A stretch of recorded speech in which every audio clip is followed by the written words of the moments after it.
warahmatullahi wabarakatuh. Bismillahirrahmanirrahim. Selamat subuh malam teman-teman mahasiswa. Kali ini saya coba menjelaskan materi berikutnya, yaitu analisis sumber dana dan penggunaan modal. Baik. Dilakukan dengan menyusun laporan perubahan posisi kas atau laporan keuangan yang menunjukkan perubahan kas selama 2 periode, memberikan alasan mengenai perubahan kas tersebut, menunjukkan sumber dan penggunaan itu, berapa besar kenaikan penurunan pos aktiva, mengetahui dari mana dana diperoleh untuk berbagai kenaikan aktiva tersebut, bila terjadi kenaikan dan penurunan kemana lainnya. 3 adalah alasan yang baik untuk melakukan restrukturisasi pinjaman. Analisa sumber dana dan penggunaan dana, disebut juga analisa aliran dana, merupakan alat analisa finansial. Dalam analisa sumber dana diperlukan perhatikan adalah 1. Penyusunan laporan perubahan neraca dan laporan laba yang ditahan. Dana dalam artian kas. Langkah-langkah menyusun laporan sumber dana adalah menyusun laporan perubahan neraca, mengelompokkan perubahan dalam golongan besar kas dan golongan yang berkecil kas. 3. Mengelompokkan elemen dan laporan laba rugi, mengadakan konsolidasi informasi tersebut ke dalam laporan sumber dan penggunaan dana. Sumber dana berasal dari mana? Perubahan dari elemen neraca 2 titik efeknya, yaitu memperbesar kas. Disebut sumber dana adalah berkurangnya pengancar selain kas, berkurangnya akibat tetap, bertambahnya stabilitas utang, bertambahnya modal, adanya keuntungan operasional. Penggunaan dana terjadi bila perubahan efeknya memperkecil kas. Sebagai berikut penggunaan dana adalah bertambahnya akibat pengancar, bertambahnya akibat tetap, berkurangnya utang, berkurangnya modal, pembayaran dividen, adanya kerugian operasional. Neraca terlampir. Selama tahun 2018 terdapat keuntungan bersih setelah pajak sebesar 1.500 dan dibayarkan cash dividen 700. Data tersebut di atas disusun laporan sumber dana penggunaan dana seperti berikut. Seperti berikut, kita lihat di slide. Dari laporan tersebut, penggunaan dana yang menonjol adalah menambah mesin, menambah tanah, membayar dividen. Sumber dana yang menonjol adalah dana berasal dari keuntungan itu, depresiasi, utang jangka panjang. Dana dalam artian modal kerja. Sumber dan penggunaan dana berasal dari unsur modal kerja sendiri, karena perubahan hanya menyangkut unsur aktif pengantar dan utang wajar. Sumber yang memperbesar modal kerja adalah perubahannya tetap, pertambahan stabilitas usaha, bertambahnya modal, adanya keuntungan operasional. Penggunaan modal kerja yang memperkecil modal kerja adalah pertambahannya tetap, kurangnya utang, kurangnya modal, membayar dividen tunai, adanya kerugian operasional. Langkah-langkah dalam menyusun sumber dan penggunaan dana dalam artian modal kerja adalah 1. Menyusun laporan perubahan modal kerja, mengelompokkan perubahan dalam unsur non-current account ke dalam golongan yang besar modal kerja, mengelompokkan elemen dan mengadakan konsolidasi. Laporan sumber dan penggunaan modal kerja 2018-2019 seperti terlampir di slide. Analisa sumber dan penggunaan dana dapat dilakukan pada laporan waktu yang lalu dan laporan yang proyeksi untuk periode yang akan datang.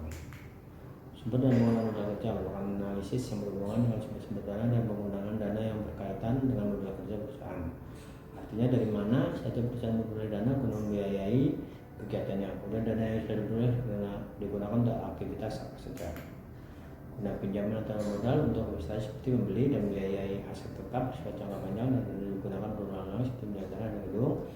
Digunakan sebagai modal kerja pembiayaan jangka pendek seperti bayar gaji, beli bahan baku dan lain-lain.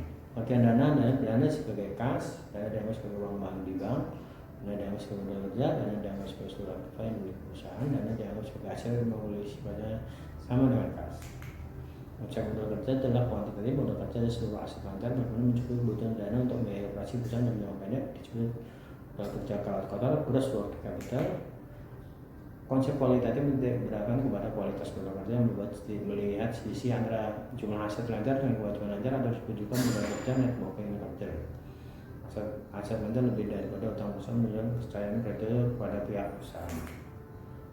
Konsep fungsional, kalimat ada fungsi dana yang dimiliki perusahaan dalam memperoleh laba, artinya sejumlah dana yang dimiliki dan digunakan perusahaan untuk meningkatkan laba perusahaan. Modal kerja gross working capital, semua komponen yang ada di aset lancar secara keseluruhan yang disebut modal kerja seperti kas, bank, stabil harga, piutang, sediaan, dan aset lain-lain. Nilai total aset lancar menjadi modal kerja yang dimiliki perusahaan. Modal kerja bersih seluruh komponen aset yang lancar dikurangi dari total kewajiban meliputi utang dagang, utang isi, utang bank jangka pendek, utang gaji, utang pajak, dan utang lain-lainnya. Faktor-faktor yang mempengaruhi modal kerja yaitu jenis perusahaan, syarat kredit, waktu produksi, tingkat putaran persediaan.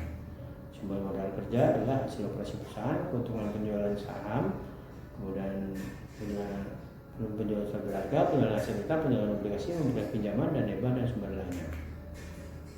Kenaikan dan penurunan modal kerja, adanya kenaikan atau penambahan modal pembelian laba, adanya pengurangan aset tetap, adanya penambahan utang.